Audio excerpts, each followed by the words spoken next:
everything was going good. I get talking to her. I'm thinking, okay, this might go somewhere.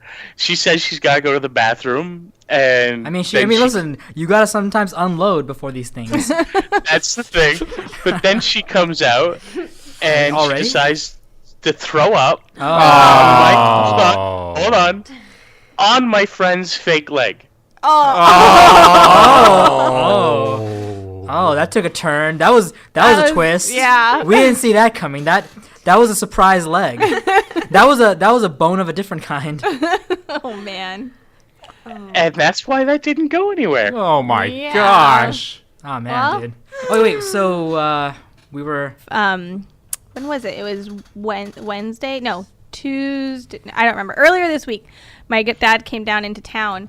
And we were sitting there, and my dad brought up something about manly or whatever, and my sister made the comment, "Oh, Dad, you're not really manly in the traditional, like, testosterone, stereotypical sense." Was this Fiona or Mallory? Mallory would say something like that. Well, but it's true, because my dad doesn't work with tools. My dad doesn't do anything with cars. That was all my mom doing that.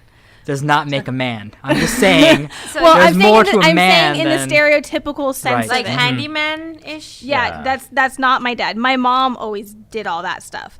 Even when she's like 6 months pregnant. I could see your mom's very practical. She's very she just goes and gets it done. Right. Yeah. So anyway, that's what Mallory said. And then my dad's wife was looking at my dad. She's like, I don't know. I always kind of saw him as like dripping with testosterone. And we're like, wait, who said that? Who said that? My dad's wife. Well, it's weird for me to say my stepmom, but my dad's wife. And so we're just like, okay. And then like separately to ourselves, we're just like, you have no experience with men at all. If you think that this is an example. If you think this is an example of dripping testosterone. Listen, guys, you might be surprised, but the thing is, sometimes the ones you least suspect are the ones that are like virile. That's a true thing. I've heard that. Noosh, are you trying to say that you're virile? No, I'm not saying. By the way, the greatest to, compliment I ever heard though was one time I was at work. If Ryan was here, he could vouch for this. We were at work, right? And there's this hot girl who works like in one department over from us. She's always walking back and forth, paperwork, printing stuff, whatever. And I typically am always clean shaven with my, my like 17-year-old. Let's be real, 14-year-old spiked hair, And so one day, though, I decided to not comb my hair. And Molly knows what I'm talking about. She saw me when I was a teenager, so she knows what I'm talking about. So one day I didn't comb my hair, and I had like a full beard going. And she actually stopped. She looked at me, and she's like, Noosh, you look virile today. And I'm just like, I need to imagine. I was like 19, so I was like, damn, did she just you just need like a flannel and an axe and being chop down a tree. She basically just said, like, you look like you can get me pregnant. Awesome. I'm glad I look like that as opposed to the usually, don't worry, don't wear one. You won't do anything, I'm sure. Remember, me and Courtney actually saw you on webcam when you actually did comb your hair? Yeah. Ooh. How'd I look, guys? Courtney, did you feel anything when you saw me? Messy hair? I told you that you reminded me of my dad. And he's dripping with testosterone. I mean, that is, depending on the girl, that's a compliment. I mean, some girls are into their dads, I guess. Oh. I don't know. Get ready.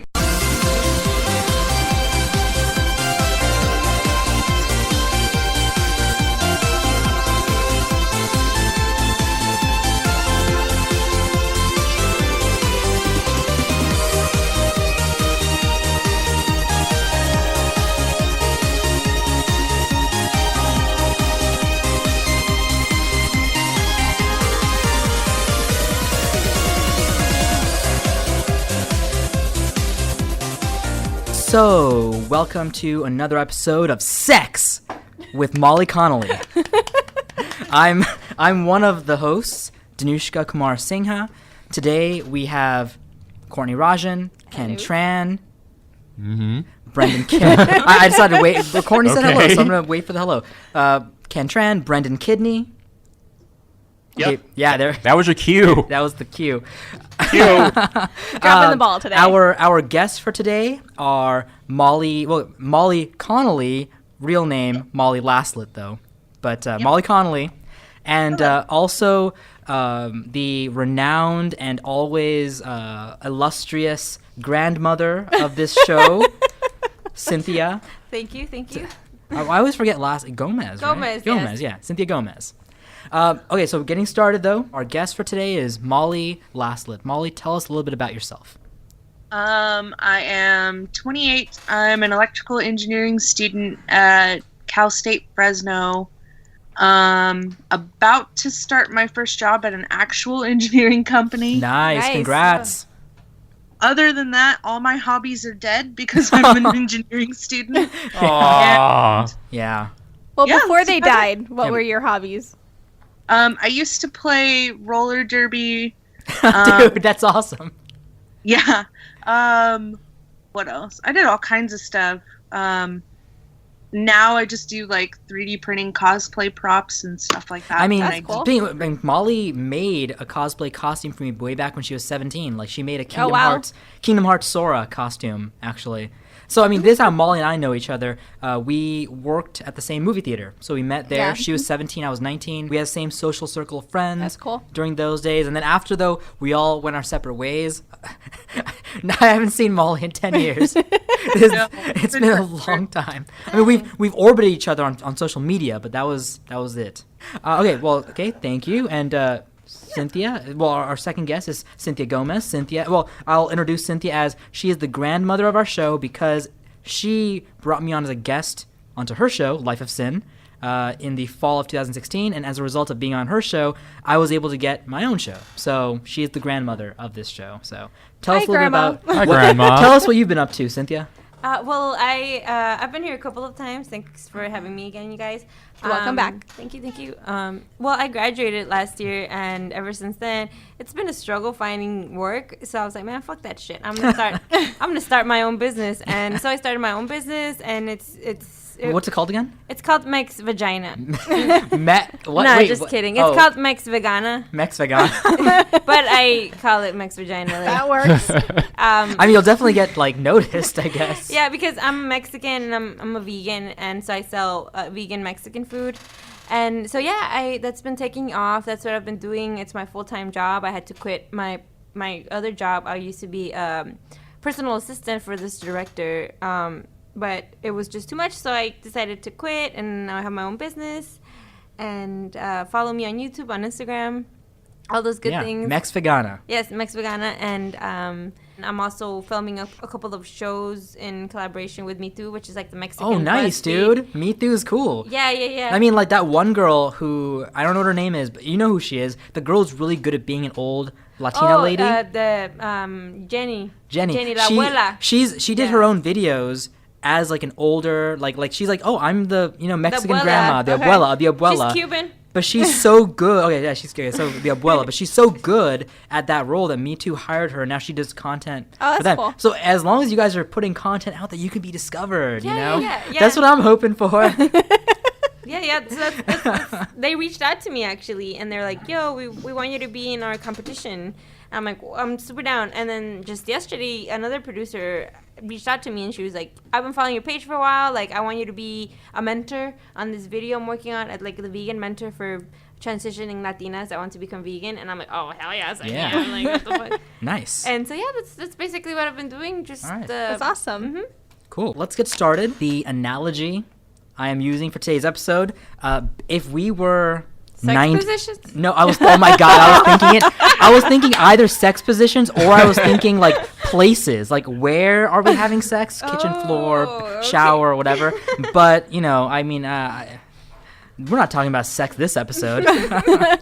Plus, I feel weird telling my friends, yeah, I can see you having sex in the kitchen floor. You know what? I kind of want to play this game. Okay, next time I'm doing it. Normalize it. We have to play this game. I'm doing it discussing only because Courtney requested it. It's a request. Well, let's just do it now. second. Well, Let's not do it right now, but let's. Well, obviously, but no, we gotta save We have it. to be very careful with our word choices we this episode. gotta save it for another Definitely. time when I can No, improv. You just gotta. Improv- okay, you just gotta get it out. Of course. Okay, well, I'm gonna do this afterward though. Okay. Because I All right. yeah. No, yeah. I feel you. I don't Okay. feel you, but I hope you do, but I mean, Okay. Yeah. If I was to guess right now, where would be? All right. I mean, I know me. Me, I would be at work. I'd be because that's what I do. I break rules and I have sex at work. Have you at work? Don't you remember that story? That story. Oh yeah. So there's that. You now, dirty man. Let me think. Courtney. Yes, that's still interesting. Would it really? I mean, what is the basis? I literally don't even know the basis of what I'm judging this on. I mean, I can easily say, yeah, Courtney has sex in the library because she's smart. No, I mean, if Courtney has sex anywhere, it would be in somebody's living room. She's, you know why? Because that's it? she's the type of person who would want to be private, but she can get a little freaky and not wait to go to the bedroom. She's just like, oh, you know what? Right here, right now. I can't wait. So Netflix and chill, but damn it, we're staying here. She doesn't want to miss an episode. Yeah. That's true. I like my shows, okay? Ken. Oh, you know God. what? No, I mean, Ken is the type of guy who... here's the thing. I don't know if this is more of a Ryan thing or if it's a Ken thing, but maybe Ken and Ryan are the same on this one. Okay. I can see them doing it in the car. I mean, go take a girl on a date That is so correct. after the club or whatever That's bar. that's the one Noosh assumption that's actually correct. Hey, I'm bound to be right? Like 99 times You're out of guessing at one. least one. Yeah. If the car be A clock rocking, is- I'll be in there doing it. A broken clock is right 2 times a year.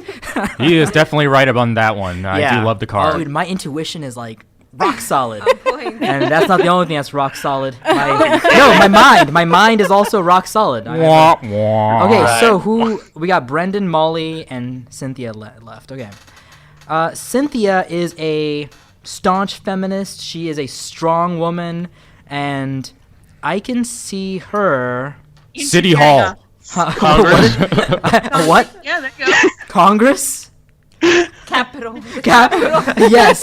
Cynthia marches into Capitol Hill where they're discussing health care for women and all that stuff. Just have and sex she's right like, there on the Senate and floor. not just with a man. With Anybody. Yeah, I'm a woman and hear me roar. I'd watch And C-SPAN hear for me that. moan. C-SPAN, I'm sure, would get their highest rating. Rating spike. Rating spike By on the way, the C-SPAN. guy on C-SPAN, he'd just be like, oh, yes, appears there's intercourse happening on the hall. It appears to- We have a caller, and the caller's like, yeah, well, I don't like how these Democrats are mucking up our TV. These snowflakes. Excuse me, sir, this is live television, and this is a representation of the American citizens' right to protest. Yes. That's how that would play out. Dude, the guy on C-SPAN's amazing. He's amazing. He's so dead straight about everything.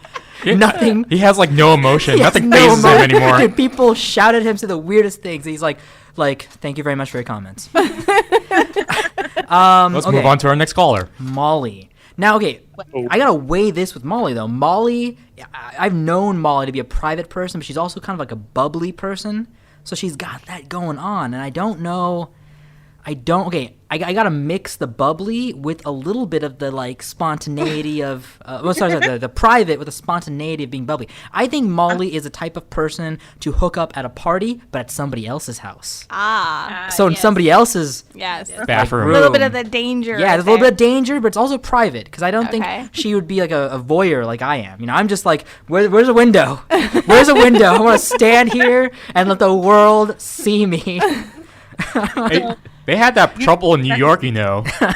Like some of the hotels are like right next to apartments, and none of them have any blinds. Oh, really? Yeah. Oh, it was terrible. People were complaining. Like, you're having sex next door. Oh, lastly, we've got Brendan. Brendan. What can I say about Brendan? Brendan is movie theater bathroom guy. That's Brendan. Dude, I'm not leaving in the middle of the show. After the show. You're During the previews. The During unisex the previews. bathroom. He's the popcorn penis and the Yeah. popcorn guy. Penis and popcorn. Oh, God. He's the guy that Molly and I had to like either chase out, knock on the door until they left, or clean up after because we worked in a movie theater.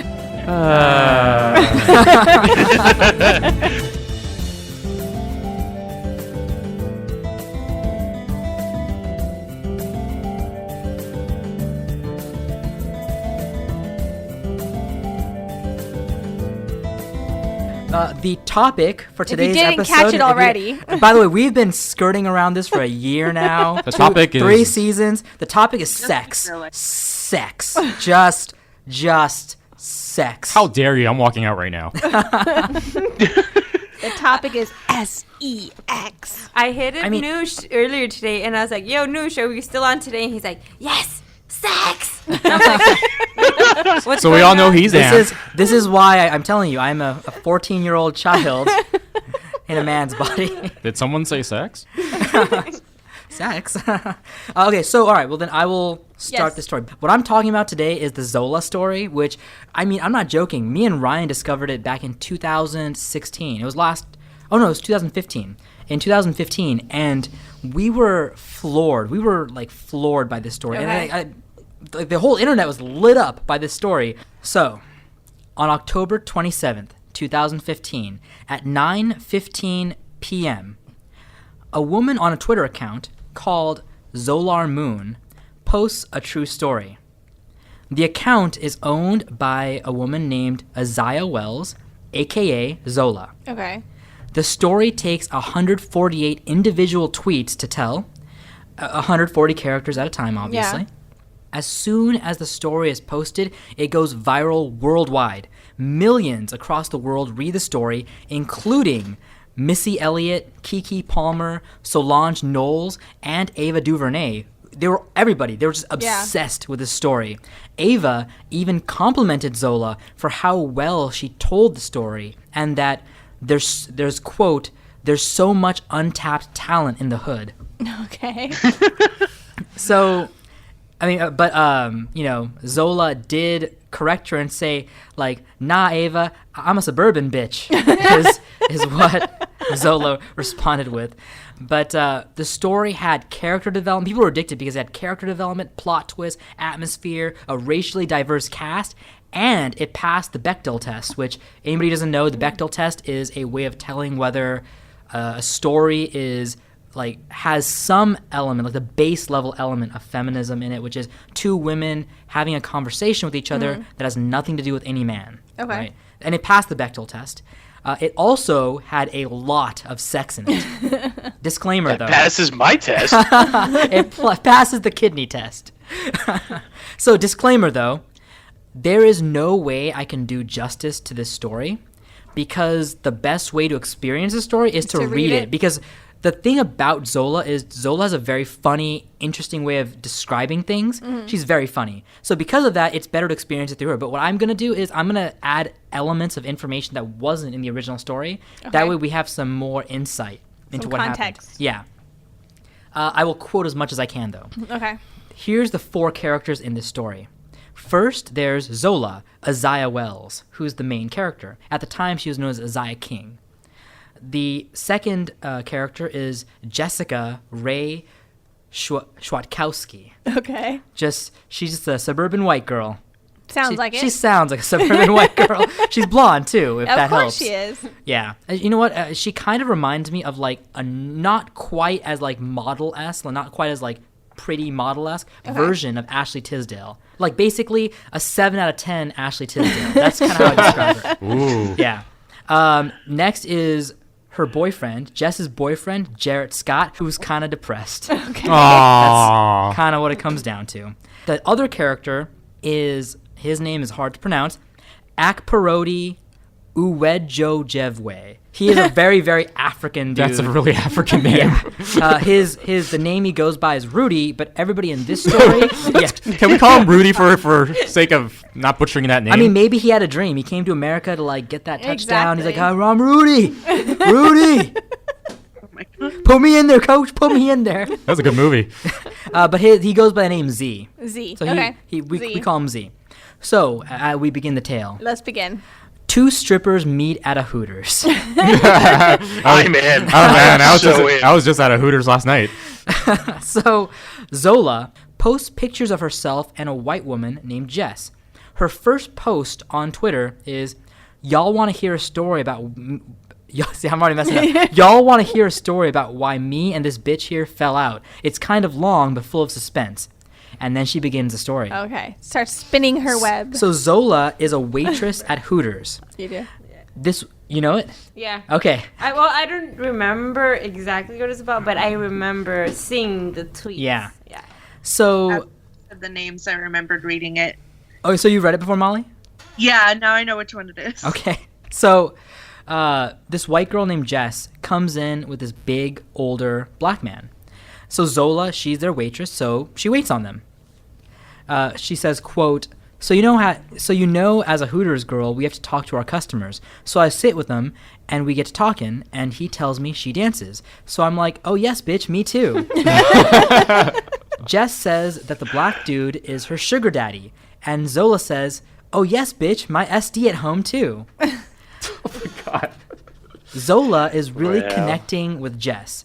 Quote, so we vibing over our hoisms and whatever, and we exchange numbers. Okay. That is a taste of how, like, she's so good at describing things in a really funny way. They agree that the next time Jess goes dancing, aka stripping, Zola will go with her. Okay. Next, a trip to Florida. The next day, Zola is watching Powerpuff Girls when she gets a text. Yeah, she's watching Powerpuff Girls on Netflix when she gets a text that reads, "Bitch, let's go to Florida." I'm gonna be saying "bitch" a lot in this story because That's the only way to really go I about typically this. don't, but you know, I have to for the sake of keeping the story straight. Come on, bitch. Continue with the story. Zola is skeptical about taking a hoe trip with a girl she just Hoe met. trip. Yeah, I like that. it's a hoe trip. It's a hoe trip. I mean, none of you guys here. I mean, guys and girls. Ain't nobody. Man, my has taken a stomach's hoe hurting. I'm trip. taking a whole trip. You taking a hoe trip? I when my friend Have was I feeling down, I was like, taken a yo, hoe let's go trip? to San Diego. Let's take a whole trip. Just you and I. We're both single, you know. Let's go, whole trip. I've never taken a hoe trip. No. Maybe you should go on think one. I think that the times that me and Ryan have gone to parties, it's like a mini hoe trip because we go and we're like, all right, let's see what happens, man. Let's see what goes no. down. That's not hoe trip. That's a bro trip.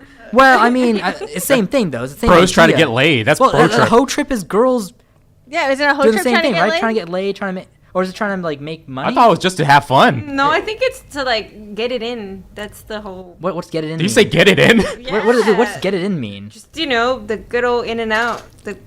Have sex? Yeah. Okay, sex. Talking about Wow, sex here. Noosh. That's- Wow. I'm telling you, That's a reference to Clockwork Orange. I don't know these things. I think my entire life just pretty much sums up as a hoe trip.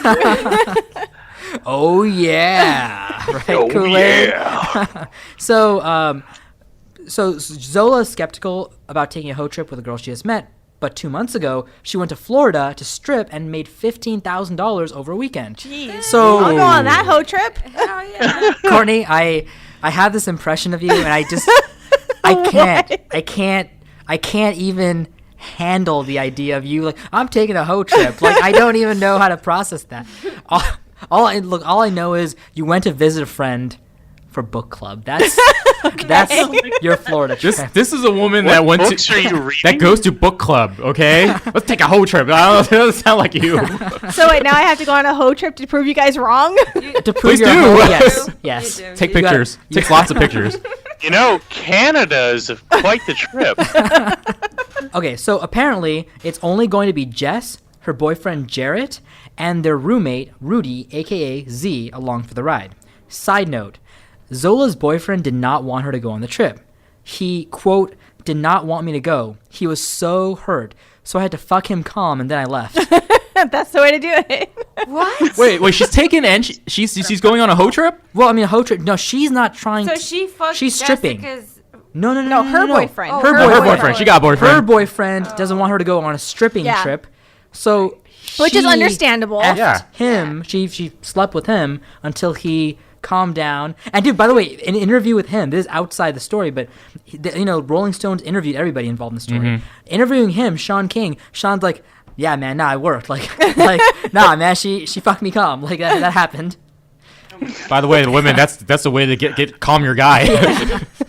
So Jarrett, Z, and Jess pick up Zola. Zola packed her favorite stripper gear, a French maid outfit, a schoolgirl outfit, and 10-inch stiletto heels Oh, God. with rhinestone-covered pistols. Yes. Hey, you gotta keep it classy. Jarrett is the skinny white dude. Z is this big, muscular black guy. Not the same black guy from the Hooters. Different black different, guy. yeah. Younger guy. And Jess is in the backseat with Zola. And they have actually like a really memorable, fun drive down to Tampa. They're like singing songs and they're having like a really So good they're time. driving to Florida. Did you say where the story is based? Yeah, well, no, they're in Detroit, Chicago. okay. Oh, okay. Drove all the way Detroit down is not to in Chicago. Okay, I don't know where the hell Detroit is. Michigan. Detroit's in Michigan. So they're in Michigan. He was They're testing driving you. down. I was testing you. If you We'll know go. where to We'll go. go with that. We'll go with You that. passed. So they're driving from Detroit. Don't have me Detroit, drive you on your they're road trip, from okay? Detroit, Chicago. On your road trip, don't have me drive you because I will get us. We'll be in like Kansas by the time I'm done. College graduate. Road trip to Kansas. Woo! College graduate. Everybody doesn't know where Detroit is. So they have a good drive to Tampa, Florida. They leave Jarrett when they arrive. They leave Jarrett at a cheap hotel room, and the girls go to the strip club. This club has a lot of rules that made it really difficult for the girls to make quick cash. Quote, it was kind of slow. The club had hella rules, which I'm not used to. I'm a full nude type of bitch. Goals? Yeah, goals. Hey, I mean, Zola knows what she wants, and she knows what she's Yeah. after. I mean, that's Gotta if give that's not props to that, feminism, I yeah. don't know what is, right? So she made $800 that night. If that's not feminism, I don't know what is. I mean, if a woman can make $800 in a night, if anybody can make $800 Yeah. in a night, Yeah. that's to sign All me power up. to them. And then they wanted to leave. Zola noticed that Jess and Z are way too close. Jessica turned to her and said, "If you made any money, put it in your bra because he's gonna ask you what you made." Zola like eyed her dubiously, like, what is going Yeah. on? And she said, "Okay, who is he really?" And Jessica replied, "He's taking care of me." Oh, God. Taking care of me in stripper language means that was her pimp. Yeah. That's pimp. That was her pimp. Yeah. Zola asks if Jarrett knows, and Jess says, "Of course not." This sets off some red flags for Zola. Like, she just came to strip, so she's like, this is getting a little weird. Yeah. Z picks them up from the club and asks how much they made. They both claim it was a slow night, and they made nothing. Z asks if they want a trap, which in stripper language means turn tricks. Okay. Which for all you 14-year-olds like me out there, turn tricks means to prostitute yourself. So yeah, Z picks them up. Z asks if they want a trap. Jess is down, but Zola points out that Jarrett is still in the room. Z takes them to a fancy hotel so they can host clients. Okay. Next is the back page. Z takes them to the fancy hotel and gives them a trap phone. And what he does, he sets up. By the way, this is additional. Like, I'm adding some stuff. Yeah. Because the Zola story didn't go into all the details I have. So Okay. Z sets up 2 back page accounts for Jess and Zola. Backpage is a classified ads website Okay. that many pimps use to set up like a profile for So their it's like prostitutes. a Craigslist for hookers. Yeah. It's a Craigslist that also has Yeah. hookers, not a Okay. Craigslist for hookers. You can Oh. still sell your TV and your dresser okay. and your Okay. old, baby stroller, but You know the classifieds before Yeah. Craigslist. Okay. you can sell like a candy toy for your child, and also you can sell a girl named Candy. Okay. You can do both. That- Yeah. Sexy. So Z makes the back pages. Zola wants to leave, but she's scared of Z, so she stays. Zola's mind is blown at this point at how fast it went from stripping to prostituting. Yeah. They get inside the room and Zola blows up on Jess. She, quote, "Bitch, you got me fucked up. I'm not about to play with you, hoe. I'm going home." I think that's a reasonable reaction. Yeah, it would be. mean, If you got forced into prostitution, Exactly. yeah. Exactly. Jess cries and says, "I didn't want to take this trip alone. Please don't leave me. I would be so scared alone." Zola feels bad for her and agrees to stay. Jess promises Zola that all she has to do is check the guys at the door because Z won't force Zola to turn tricks as well, even though he did make a back page for Yeah. her. Zola said, quote, "Oh, bitch, I know he not. I dead ass kill y'all." I have pistols on my shoes. A fat white guy comes to the door. Zola pats him down, and then immediately Jess and the white guy are fucking on the bed next to Zola. Hey. And Zola says, quote, "It was a fucking mess. A God. mess." Sounds like it.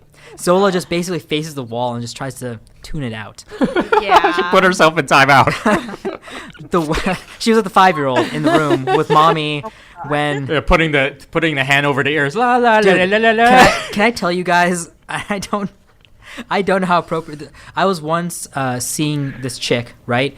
And she had kids right? Yeah. Young, like talking like 2-3 years old, right? Oh Really, no! really no. young. No, I didn't do anything. Oh, you Jesus didn't do Christ. anything. No. She sent me nudes. Yeah. Oh. Guys, no. I mean, she sent me nudes. She was Okay. doing that. But the thing is, when she sent me the nudes, like her kids were in the background of some of the shots. So I was just like, oh, I feel weird because your 2-year-old's watching cartoons in the background. That's no. Ah. That, you go at least go into the bathroom for that or something. Yeah. Seriously. You are not alone in that experience, sir. It's Do you still have those pictures? He totally We should put them up on the website. still do. Hold on. First, let me say this. We agreed to this, and all the guys on the show that are willing to throw me under the bus, because guys do that. I mean, especially when they're in front of women, they're just like, I don't masturbate. That guy does. I don't masturbate. But, I mean, guys don't delete their photos. If you send a nude to a guy, he will keep it. He'll Hey. put it in a folder, and you'll save it somewhere. Hey, Noosh, I'm not gonna throw you under the bus How because do I'm you gonna. feel about that? How do I feel? I'm a guy. I'm okay with that. Because honestly, all guys have a folder of past girls that have Yeah. sent him nudes. It's, Well, yeah, I it's mean, true. about your Completely true. girlfriend. I got a hold of or a friend's whatever. phone and Wait, a guy he friend or girlfriend? realized it was unlocked and I found all the nudie photos of his girlfriend. Oh, okay, his girl. Yep. Yeah. Well, Yeah, on the the phone. spank bank. But I'm gonna say this: it's called spank bank. I do not leave that on the phone. I keep it in a safe, secure external You just hard keep drive. your dick pic on the phone. Well, my dick pic is on the phone. Courtney, how do you know that, Courtney? We've discussed this. Yeah, that's all. So it was a fucking mess. Fucking right? mess. It was a literal fucking mess. It was a literal fucking. It was a mess, Fucking mess. of fucking happening. It was a fucking I mean, mess. listen. By the way, coming from somebody who's literally been on the same bed as two people having sex, I'm telling you, it is Dude, really. No, you guys know this about I me. remember that story too. Yes. I'll tell Cynthia and Molly. Brendan, I don't know if he knows, but basically one time, me, Ryan, and his ex-girlfriend, but girlfriend at the time, Yeah. we all went, drinking, having a good time. We came home. I was too tired to drive home, and Ryan has a king-size bed, so I knocked down on the bed. Ryan and the girlfriend also slept on the bed. And dude, Ryan, they started doing it, and I was just like, oh shit. I just turned over and I just tried to like cover my ears and just try not to like feel. I mean, like I was just like, I tried to cough a little bit, like maybe because they didn't start. I would never ever stop two people in the middle of it, but That's they were very starting. considerate of you. They were starting, and I was hoping maybe they wouldn't start if She was doing the whole Nala thing, Nala from Lion King, the Nala bedroom, like, the bedroom eyes, the- just the kind of like, hey, come on, like, why not? Like, she was doing that, and Ryan's just like, Can you Noosh is feel right here. He's just like, Noosh is here, and she's like, no, it's okay, he's sleeping, like that, and I was like, no, I'm not sleeping, I'm That's when awake. You're like, motherfuckers, I'm awake. So So what'd you do? I just laid Of there, course, and what I just anybody else waited would until do. they finished. No, I would have been like, I would put my hand over. I was like, I'm calling this a threesome. I would What? just slowly Yeah. roll over, roll off the bed, and roll out the room. That's also effective. That's a viable option. Just keep rolling. I think I mean, you know Loki what? Girl wanted a threesome. Considering I'm the guy who likes to do and say like weird, funny things, I'm surprised I didn't just like put my arm over both of them and just mess with them or something. But Thank you for including me in this moment. Because you're probably shocked at that or just moment. be like, tap me in. Well, Tag me question. out. No. And by the way, when I say tap me in, I'm not saying tap me in Ryan. I'm like, tap me in his girlfriend. Because we're bros like that. Whoa. No, I'm Really just- should have just stopped and asked if you could take a selfie. Was it long? Your torture? I mean, it was like probably like 15 minutes or so.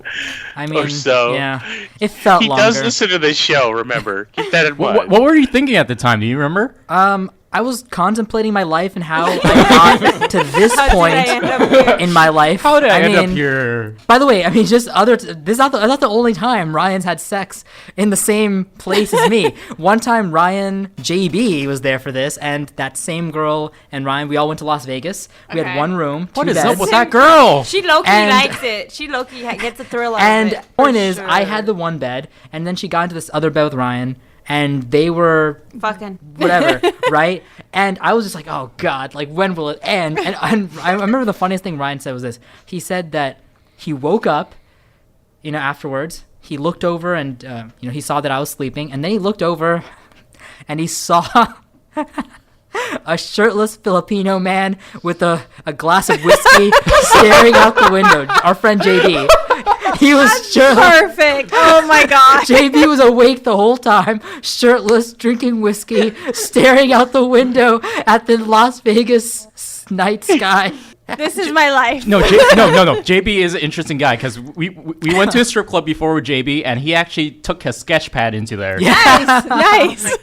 That's how he is. JB He's a is- whiskey That and makes sketch pad sense. kind of guy. I'm gonna Yeah. chronicle this like Yeah. like one of my French girls.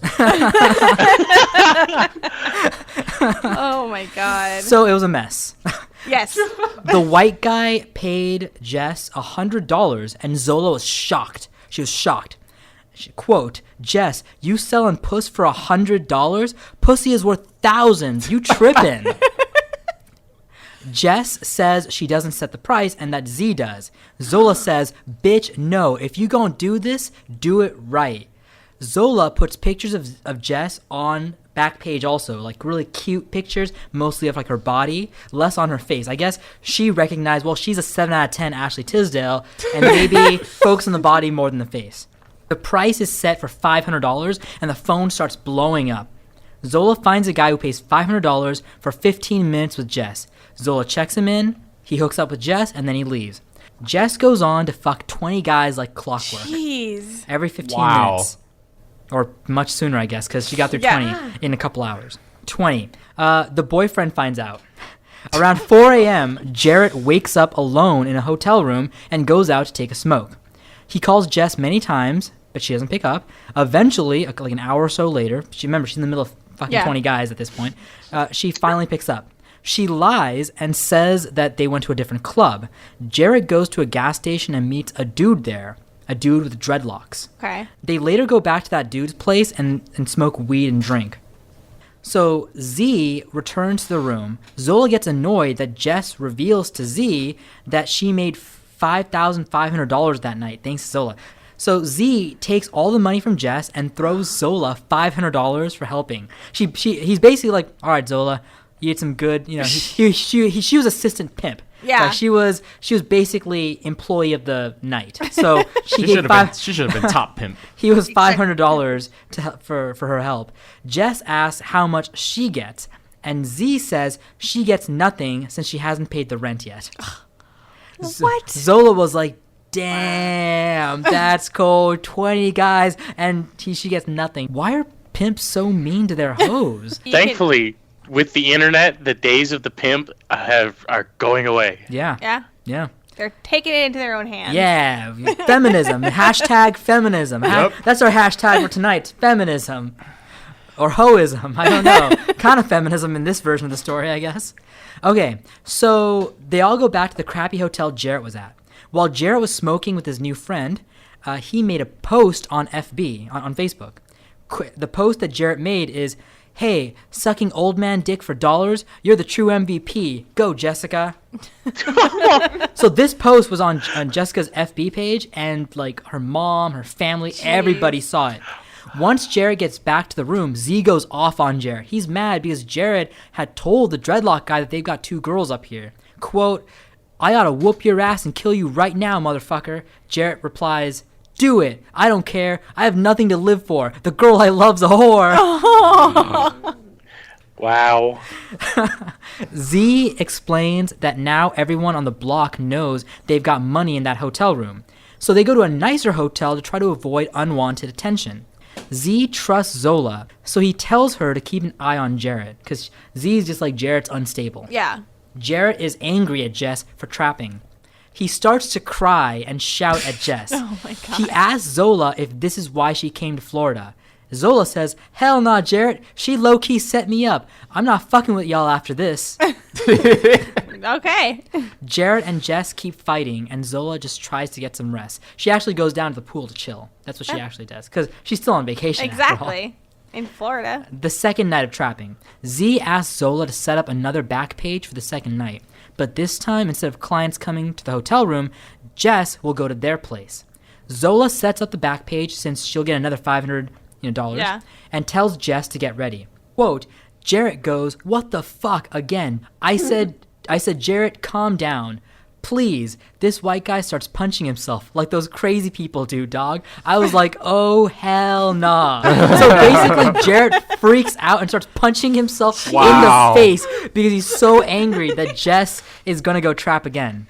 Jarrett says that if Jess does this again, he's going to kill himself because he loves her so much. Oh, my God. Zola says, quote, I was like this, and she says the N-word. So I was like this N-word lost in the sauce, and his bitch lost in the game. That was the quote where I was just like dying because I was like, damn, dude, Zola's on point. Like she's just like that person commenting from the side on this weird situation. Yeah. So Jess decides to trap anyway, so Zola does her makeup.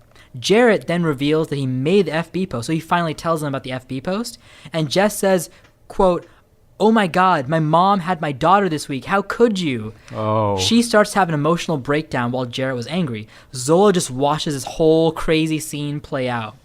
Jess calls Z and tells her about what Jarrett did. Z walks in, grabs Jarrett by the throat, threatening to kill him. Jarrett begs him not to. Zola's watching all of this. Z brought his fiancée with him to the room. What the heck is going on? Yeah. So she hands Z a handgun.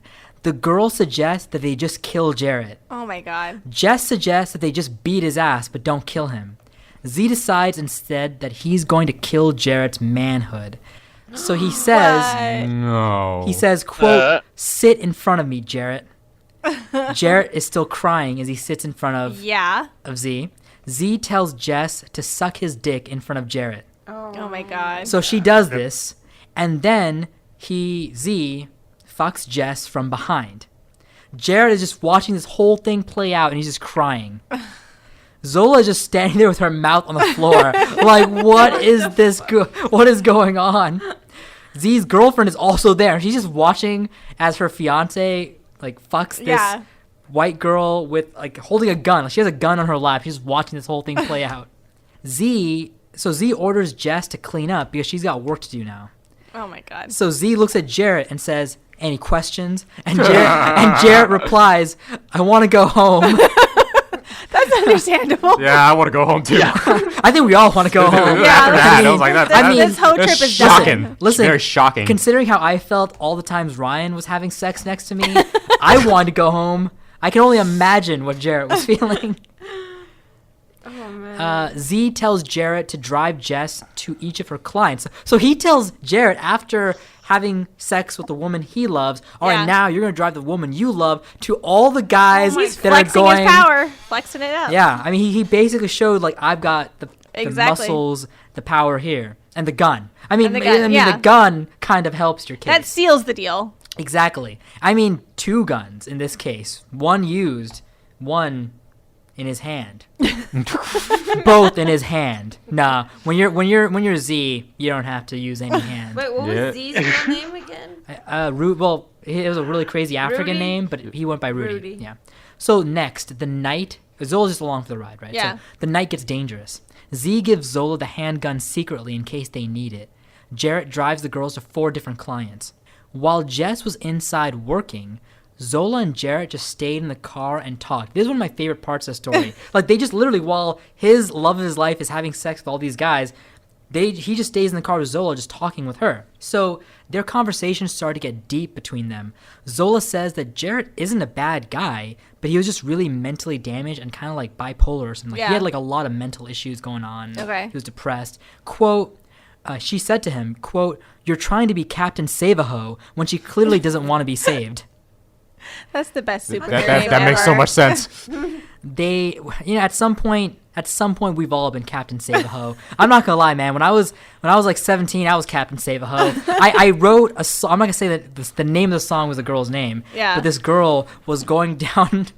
By the way, I mean, when you're like 17, there's a dark road, but it's not really a dark road. She was going down a road where she was getting laid and drinking and taking drugs, and that's not really that dark of a road, I guess. Whatever. But in my mind, I was like, oh man, she's going down a dark road. Mostly probably because I was stupid. And I was like, but she won't fuck me. I probably that was my main problem. Whatever, I don't care. But I'm just saying, I was Captain Save-A-Ho once, and I wrote a song for her. Oh wow. What was the song's name? I can't say it. It's the girl's name. Oh. It was called Captain Save-A. Captain Save-A-Ho. But want to hear the lyrics? The remix. I can sing it. It goes like this. It goes. Oh god. I want you guys to remember this. It was written by a 17-year-old. I'm a Yes. grown man who's matured. I'm a man now. I'm not a 17-year-old man child. It goes. Angel, you're so far from home, and you're wandering where you shouldn't go, but the breadcrumbs have blown away. You've come so far that you've lost your way in the fast times and your need for love, while the demons circle from above. Will you cry out and leave today? You've come so far, can you ever turn away? And it goes down. Did she ever hear? Did she ever hear this I'm song? singing. The train is leaving. It's time to go. It's too late to turn and run. The sun is rising on her life, but the night has just begun. Broken hearts and memories of a time that's long gone by. The image in the mirror's nothing like the girl inside. Aww. Boom.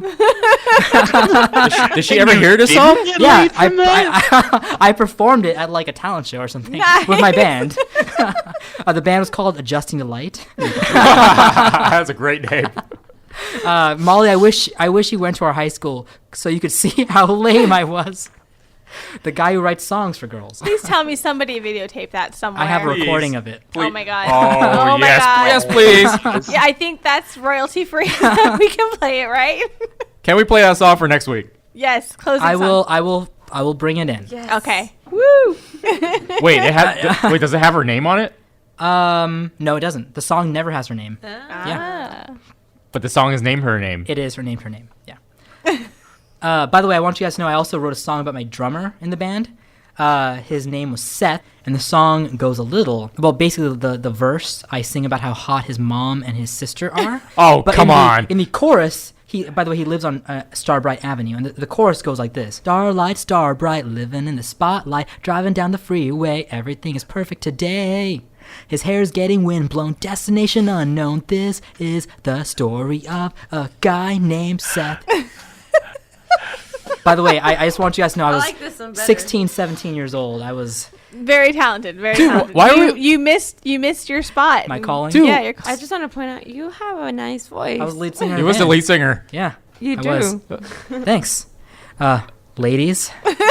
Dude, why are we even talking about this Twitter woman? We should just be talking about Okay, your band. Let me finish my story. Okay, so they go back to the hotel. A last client offers $5,000 if 5 guys can hit it with Jess. Like 5 guys same time Damn. on Jess. Z approves. She ain't that hot. Of course he does. He sends Zola the address, and the 3 of them drive over there. They arrive at an apartment complex. Jess is scared since there are 4 guys, so she asks Zola to wait in the hallway. Zola says, quote, I was like, bitch, come on. They go to the room, knock on the door. Zola says they're the in-call. Okay. Quote, I'm going to quote the rest of this thing. Okay, this is all quote. The door flings open fast as fuck, and 2 big black dudes snatch Jess. Bitch, I ran so goddamn fast, I couldn't even see straight. I was out. Fuck that. I ran out, and the car is gone. I'm screaming, Jared, this fool's gone. So I call him, still running, and he like, y'all done? I said, bitch, Z told you never to leave us. Where are you? He's like, I'm at the gas station. I was thirsty. I thought she was going to be a minute. So Zola's still running. Don't know where I'm going. I'm like, they snatched her, dude. Come get me. I'm calling the police. He pulls up a minute later and is like, don't call the police, call Z. I was like, Z gonna beat everybody's ass. You wasn't supposed to leave. And he's like, well, you have the gun. If you call the cops, you done too. So Zola realized, like, oh shit, Yeah. you're right. So she called Z and told him what happened. Z is livid, quote, and this deep African accent comes out. I couldn't even understand him on the phone. I was like, man, we dead, bro. So, I mean, basically, a bunch of guys, when they went to this client, snatched Jess and pulled her into the room. Yeah. And Zola ran because she got scared. Yeah, of course. And so now they're like, okay, we got to tell Z to come because they just kidnapped Jess. Next, the rescue. Z pulls up, orders them into the car. Zola wants to stay out of all this, but he orders her to get in. Z, Jarrett, and Zola are now all riding back to the place where they lost Jess. Zola and Jarrett wait in the hall outside the door. Z knocks on the door and asks for Jess. The guy on the other side says there's no girl there, but they could hear Jess screaming inside. Yeah.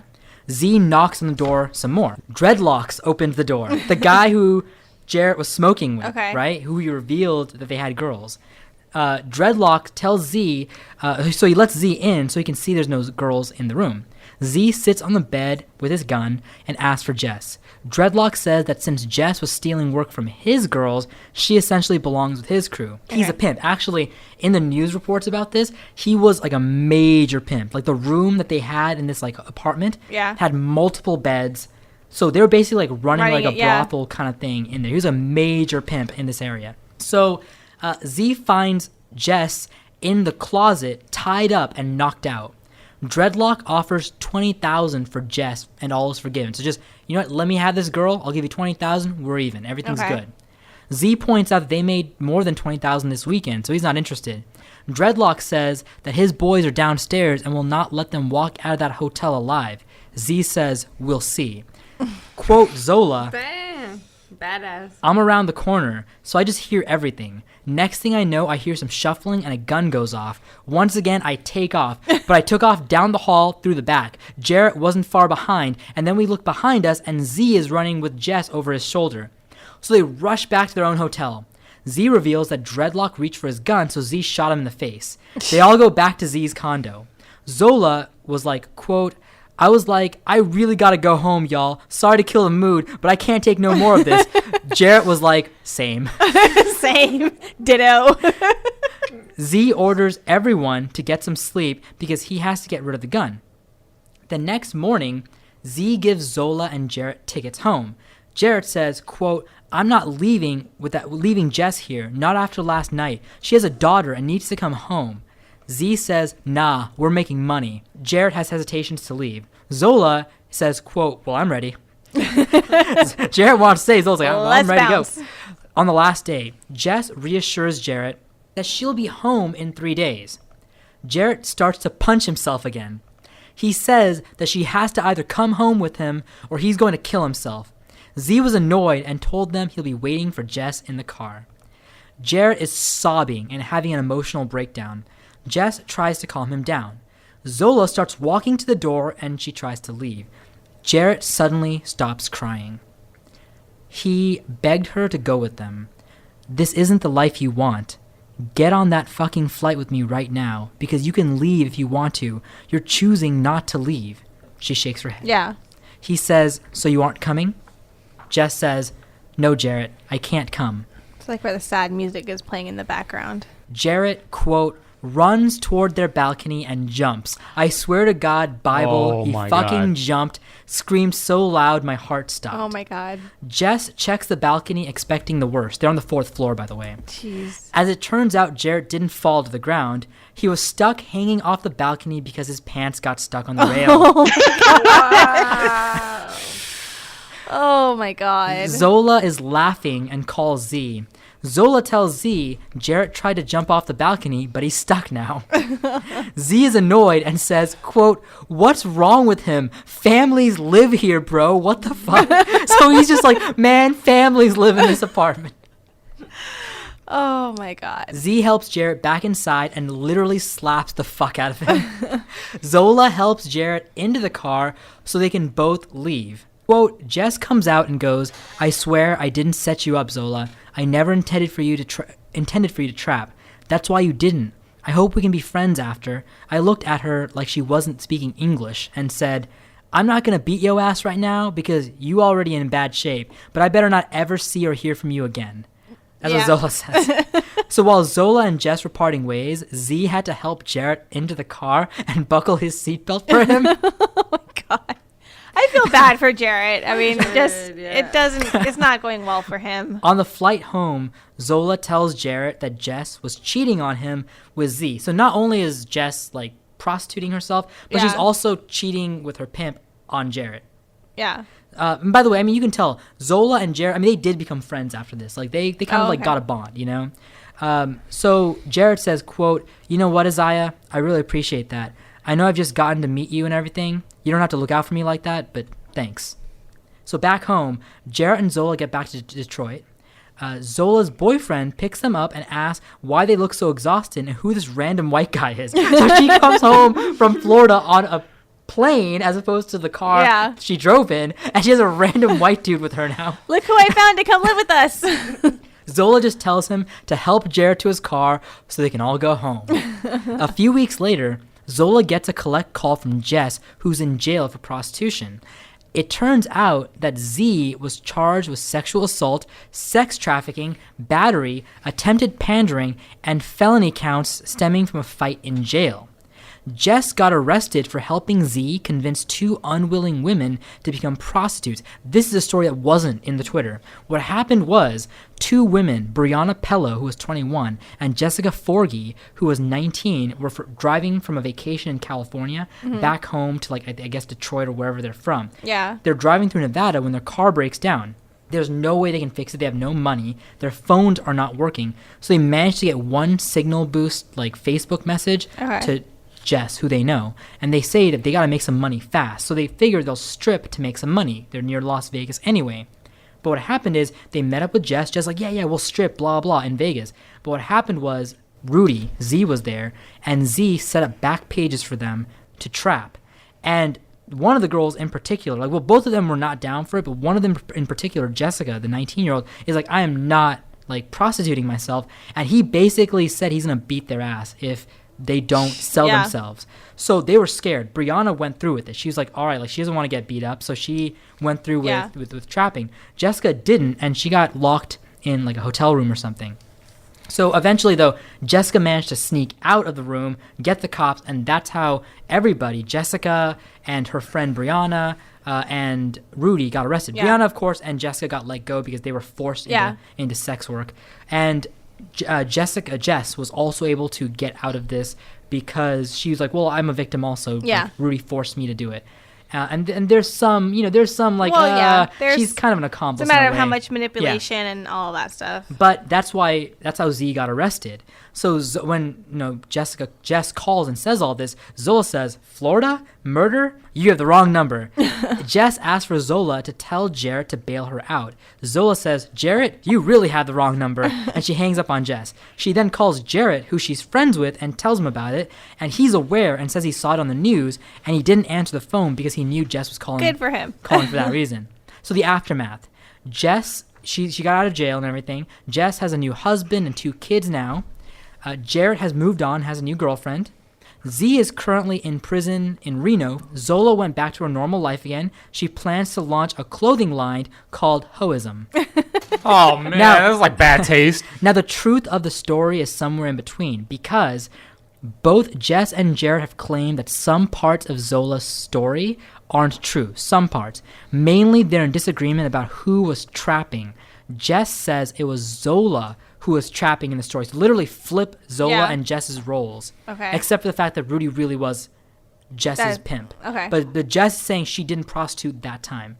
So she's saying Zola was doing all of it. And also she says that it was Zola who got snatched. And Jess claims no one got shot that night.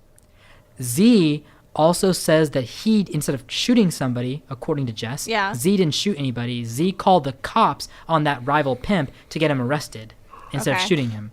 That's what he says. Now, Jarrett doesn't agree with that. Jarrett has his own version of the story. Yeah, of course. His version agrees mostly with Zola. However, he claims, of course, that he didn't cry nearly as much as he was led on to say. He says that some aspects were exaggerated. He says he doesn't remember anything about there being a shooting. Yeah. And he says that it was him and Z who went to get Jess, not Zola. Okay. So there's a lot of, here's what I say. I say that between all 3 of them, I believe Jarrett more than anybody because Jarrett has nothing to lose. Jess is just slinging dirt at Zola. Zola's slinging dirt at Jess. Jarrett is just like, well, I didn't cry. That's literally the only thing he's trying to cover up. I mean, dude, Jarrett didn't even say that he didn't like get all suicidal. He's like, no, like that happened. Yeah. Now he did say this. He says, now I didn't jump off the balcony and get my pants stuck. He's like, I didn't go that crazy, but he said he wanted to commit suicide. He was like going for it, but he just never went through with it, I guess. That's what he says. But so the truth is somewhere in the middle. The last thing I want to leave you guys with this, which is the serious thing. Worldwide, there are currently 4.5 million victims of sex trafficking. Most often, they are women and also boys and girls, so children as well. Yeah. In fact, many of the kids who are traveling from Syria to Europe, many of them had to engage in sex work just to survive, to get fed. And not just women, like for girls, boys also had to engage in sex. So it's a big thing. It's a big problem in the world. Jarrett, Zola, and Jess have all expressed hope that their story will raise awareness about the sex trafficking of women across the U.S. and the world. Zola has become an icon since then. There are Zola Halloween costumes, comic books, feminist think pieces, and even talks about a Hollywood movie. Worldwide, there A are... Hollywood movie. Yeah. That's more like a made-for-TV movie. A Netflix movie, maybe. Yeah, exactly.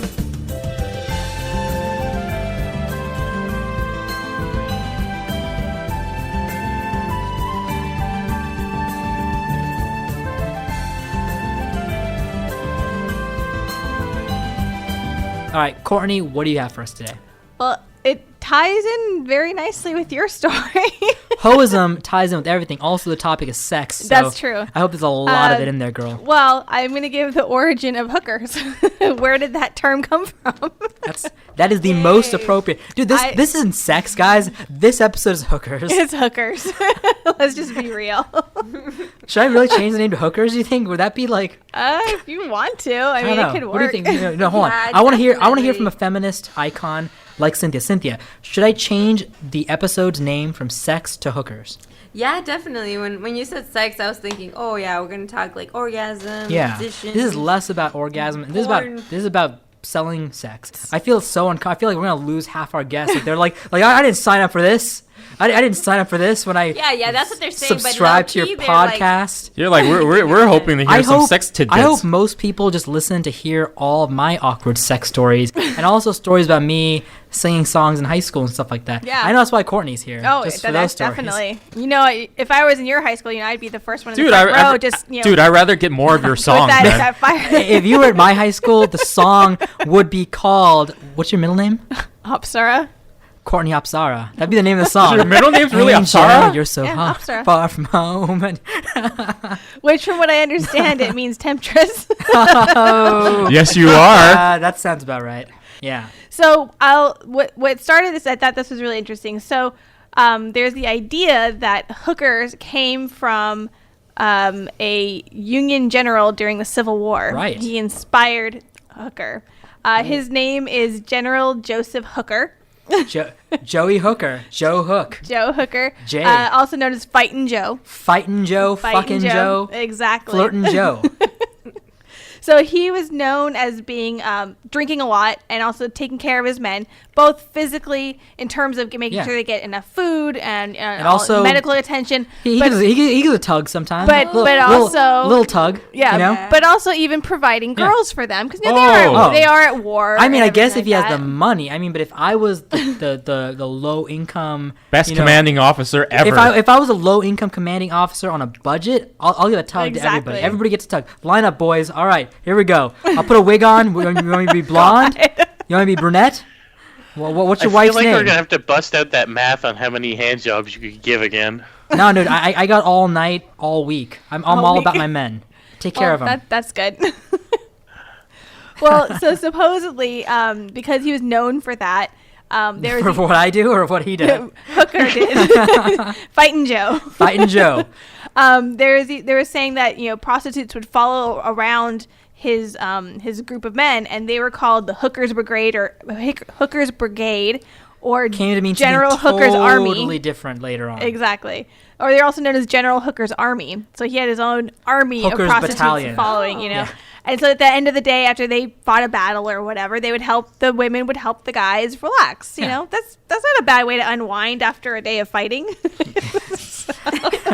I mean, Works for me. Exactly. Yeah. So, going along with that, during the Civil War in Washington D.C., where Hooker was stationed with his men, this became known as Hooker's Division. So this was their red light stationed district in Washington D.C.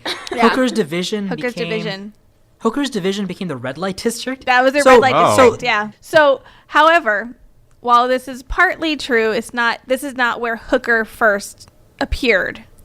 Okay. I mean, the prostitution's as old as time itself. It's old as time. And I don't know if you saw a post I made a while ago when I was reading. So I'm in school right now to become a librarian.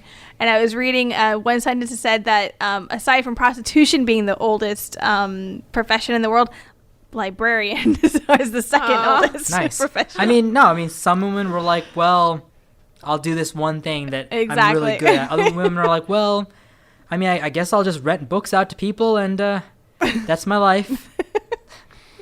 So, where this might have first come up was there was a reference in the Dictionary of Americanisms published in 1859, but this is before the Civil War started, and it defined a hooker as being a prostitute. So this is pre-hooker. Pre-hooker. Hookers existed pre-hooker. Yes, hookers. But they only just knew them as, so hooker, but it wasn't as a popular name to refer to prostitutes as. Okay. And what it was referring to was specifically a place in New York at the time, at a place called Corlear's Hook. And this was in Manhattan near Brooklyn, I believe. So just going to that land at first in 1793, it was first a east side fashionable place to live. It was the Vogue place, and then it turned into a navy yard, and then finally in 1833 it turned into a neighborhood where the first tenement was set up, and that's where it became a notorious slum, and that's where all the hookers would be and everything. So because if they were there at Corlear's Hook, they became known as hookers. Yeah. What I found interesting was that the women who did go into prostitution, they had other jobs as well. So, I mean, they were doing side jobs with their side job of being a hooker. They would be book folders, umbrella sewers. They would be tailoring. These women are like, well, I'm a seamstress. Yeah. But I'm also a hooker. I'm a working woman. Yeah, exactly. And they became also known as occasional prostitutes or treating girls. Visiting prostitutes. Tourist prostitutes. Guest room prostitutes. Yeah, it's serious. Well, and also this kind of comes into the idea of the typical thing of like, if the guy buys you dinner, it's like, well, but then I have to, have sex with him. This kind of came out of this era because that's what they would literally do. Women would go out with guys to get a meal. Oh, shit. No. To get a meal. No, that's sad. And that's literally a working girl just trying to make it, I mean, this is sad because she's actually hungry. Yeah. And she just wants a meal. And I mean, but then again, hey, you know what? She's an entrepreneur. She's like, I'm using what I've got to get fed. That's what she's doing. If that's not the American dream, I don't know. Listen, the most American thing in the world is selling to the Chinese. But aside from that, the second most American thing in the world is using what you got to make money. What is it from the producers? If you've got it, flaunt it. Yeah. I just want to share one person that I thought was really interesting. Have you guys heard of Madame Eliza Jumel? No. Okay. So she was a prostitute. She was actually one of them. According to this, she is a very famous prostitute, at least at that time. And she became one of the richest ones. This was post-revolutionary America. And she entered the profession at an early age, actually following in the footsteps of her mother, who is actually also a prostitute. Okay. And she was able to buy this giant mansion in Manhattan. She had sheep and everything. Like, she was really done well for herself. Who was her second husband? None other than Aaron Burr, vice president. Aaron Burr? Do you guys remember that? Aaron Burr, yeah. I remember that commercial. Like for $1 million, who shot Alexander Hamilton in that famous duel? Aaron Burr? Dude,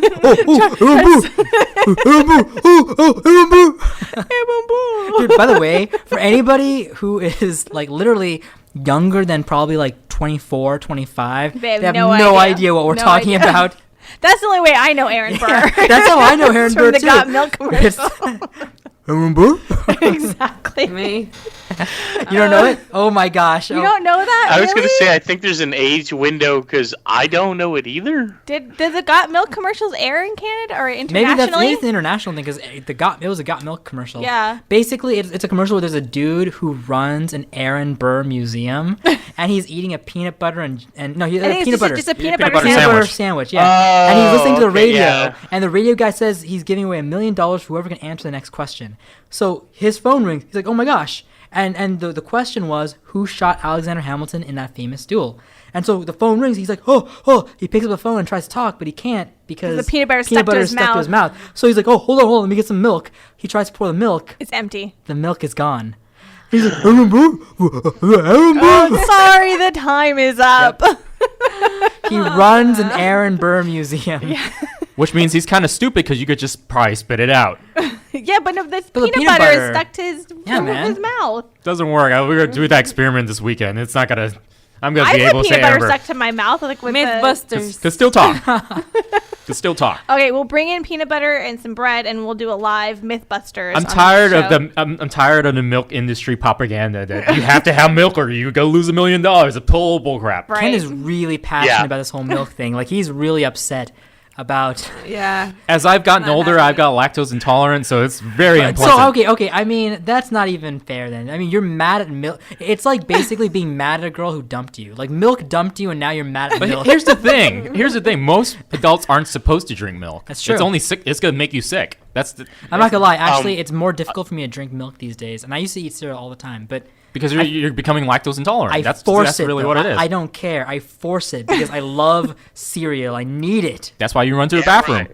I don't. I'm good. I'm good down there, ladies. Thanks for sharing. Okay. So Well, I was just say now you can associate Aaron Burr with Got Milk and his second wife, or I don't know if it was his second wife, but he was married to a hooker who was well known, very powerful in Manhattan. So is she considered like a madam? No, because I don't think she actually ran. She didn't run it. She was just a top girl then. Yeah, and she was able She to was the buy. She was MVP. able to buy that stuff on her own. You know, Damn. That's from one her successful work. lady. Yeah, Yeah. exactly. So I mean, so the moral of the story is that while General Hooker did not create the term hooker, he it was popularized before him. He popularized it. So and that Yeah. so that's where hooker comes from. yeah. The end. So let's go ahead and end. Brendan, do you have any shout outs or anything you want to promote? No. Okay. Ken, do you have anything you want to promote? No, I need to go to the restroom. Okay. Make it quick. Okay.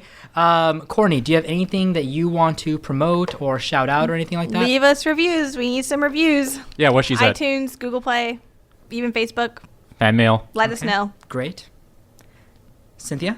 I will be on Me Too's show called High Cuisine, produced by Verizon and streamed on Go90. Streamed on November 20th. I'm a contestant on their show. I had to get high as a kite, and I don't usually smoke, but for this particular show and episode, I had to get high and participate in a cooking competition. So watch it when it airs. Yay. Okay, great. I'm gonna take the show down a slight peg. Okay. Because I have to dedicate. Brendan started this thing. He started dedicating the Yeah. show to people who've passed away.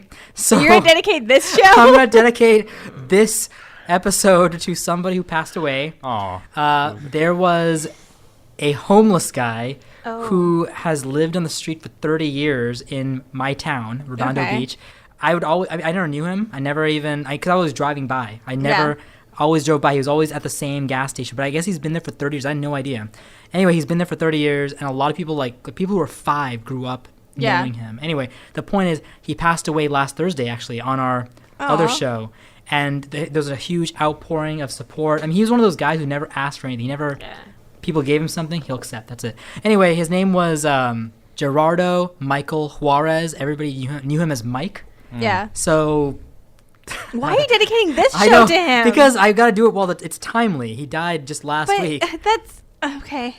So this, Oh, I'm thinking however, Noosh is thinking this is the circle of life. Say it with me. Timing. timing. Timing. Well, all I know is this show isn't that great of a show to dedicate anyway, so we take it where we can. Okay. But hey, this one's for you, Mike. Well, anyway, so hey, thanks guys for joining us on today's episode. The song we're ending with tonight, guys, is "Our Psyche" by Purge. Sure. See you guys later. Catch it on the flip side. Bye. Bye, bye, bye, bye, bye, bye.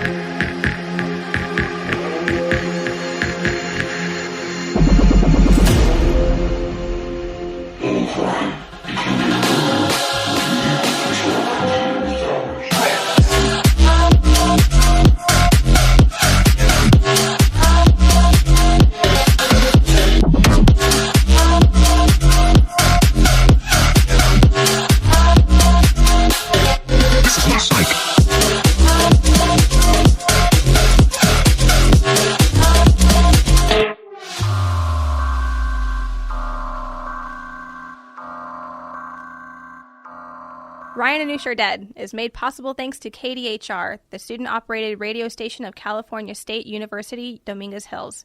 For more information about KDHR, please visit www.kdhr.net. The intro song for this show is Space Ace by Blind. The intermission songs are Brambles in the Breeze by Protricity, Lost in Time by Your Daily Water and Expert Novice, and Radical Dreamers Angelic Mix by Tim Shihai. This music is made available thanks to Overclocked Remix. For more information, please visit ocremix.org.